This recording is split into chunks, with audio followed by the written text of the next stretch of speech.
Guyyaa walabummaa pireesii kabajamee jira. Guyyaa walabummaa pireesii addunyaa Itoophiyaatti kabajamee jira. Guyyicha keessummeessummaadhaan Itoophiyaan magaalaa Finfinnee galma Koomishinii Dinagdee Afrikaatti kabajtee turte. Sirnichi qophiilee adda addaatiin guyyaa 3 turtii godheera. Uummanni Oromoo fi uummanni Somaalee uummata damee tokkooti jedhan itti aanaa pireezidaantii naannoo Oromiyaa obbo Shimallis Abdiisaa. Obbo Shimallis kana kan jedhan waltajjii obbolummaa Oromoo fi Somaalee Adaamaatti gaggeeffame irratti. Uummanni lamaan obbolaa damee tokkorraa argaman uummata aadaa afaaniif seenaa wal fakkaataa qooddatanis jedhaniiru. Uummattoonni lamaan aarsaa jabaa kaffalanii walqixxummaaf bilisummaaf qabsaa'aniiru.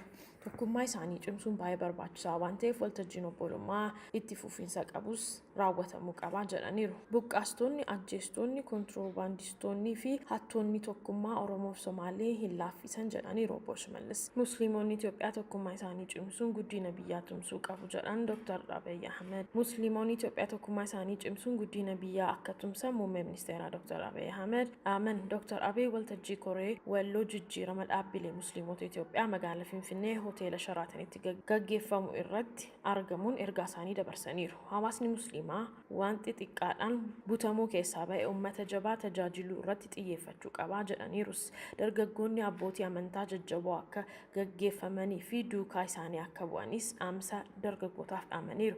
Itoophiyaanonni ofii keenyaaf nagaa osoo hin buusin, tokkummaa keenya osoo hin cimsin kan biraaf gaachana ta'uu hin dandeenyu jedhaniiru. Musliimonni tokkummaa keessa isaanii cimsuu qabus jedhaniiru muummee ministeeraa. Waltajjii walloo akkanaa tokkummaaf gurmii cimsuun rakkoolee biroo siikuuf ni tajaajila jedhaniiru dr.abyi Ahmed. Muummee ministeeraa dr.abyi Ahmed badhaasa nageenyaa injifatan. Muummee ministeeraa dr.abyi Ahmed badhaasa nageenyaa dhaabbanni barnoota saayinsiif aadaa dhaabbata mootummoota gamtoomanii qopheesse injifataniiru. Dr.abyi badhaasa nageenyaa injifataniin nageenya fiduu, kabachiisuu fi tursuu gumaacha taasisaniin. Naannoo Oromiyaa buqqaatota 600 fi 80 ol deebisanii dhaabuun danda'ameera jedhame.